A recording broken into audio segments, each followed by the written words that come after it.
What's good? What's good, everybody? Welcome back to another episode of the Urban Platform Speaks. Make sure to like and subscribe as you come into the channel and check out the content.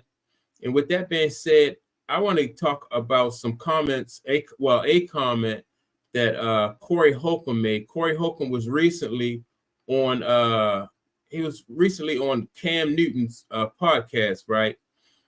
And one of the comments that Corey Holcomb made, because they were discussing Puff Daddy. And so Corey Holcomb said that Puff Daddy basically was a pawn. When you look at the big scope of things, Puff Daddy was a pawn, like in the music industry. And so Corey Holcomb said the reason why he was a pawn is because someone appointed Puff Daddy, gave Puff Daddy the control and the power that he had and the influence. They allowed Puff Daddy for all those years to take advantage. Take advantage of artists. Abuse people in the community. And do all do all types of outlandish and just really destructive things to people in the community. And so once the powers that be was tired of Puff Daddy, Corey said, then that's when they decided to get rid of him. But he also said that, Puff Daddy should have known he was being used by the industry. And the fact that Puff Daddy was allegedly into like drinking and smoking and stuff like that, it clouded his judgment. And so when his judgment was clouded, he he just made poor decisions, and his poor decisions led to his downfall.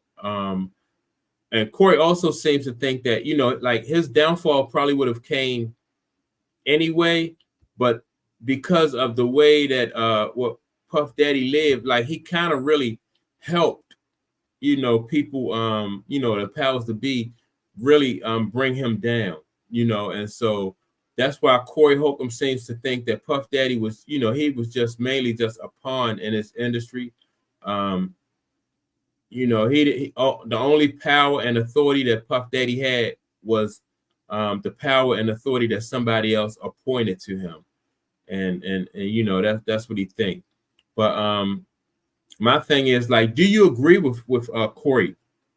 Do you see Puff Daddy as being a pawn, or do you see Puff Daddy as someone who had legitimate power, but he just abused his power by exploiting people in the community, taking advantage of the artists, stealing the rights to their music, allegedly. And so do you think like Puff Daddy was like a rogue, or he was just operating independent of the powers that be, or he was appointed like Corey said, and then people just they just overlooked the things that Puff Daddy was doing for them or doing in the community, as long as Puff Daddy was making money. And so once Puff Daddy was no longer making money for the people in the music industry, and they had they didn't have any more use for Puff Daddy, then it seems like that's when everything started to fall apart for Puff Daddy. They wanted to bring Puff Daddy down, and they used the fact that Puff Daddy was he allegedly was abusing people in the community, taking advantage of people in the community. And so Puff Daddy basically gave those people a way to bring him down, and without it seeming so obvious that he was a pawn the whole time. And so now Puff Daddy's legacy is is in jeopardy. His freedom is in jeopardy. And financially, everything that he has worked for is basically in jeopardy because, like I said, Puff Daddy just used poor judgment. So, with that being said, let me know if you agree with Corey Holcomb that Puff Daddy is a pawn, and like the powers that be was never going to allow Puff Daddy to ride off in the sunset with the riches that he had obtained in the industry.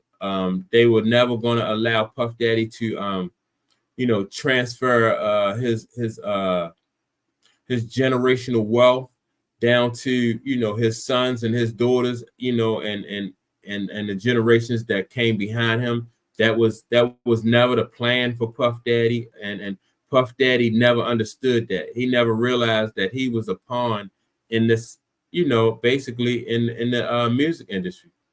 So yeah, with that being said, make sure to like and subscribe.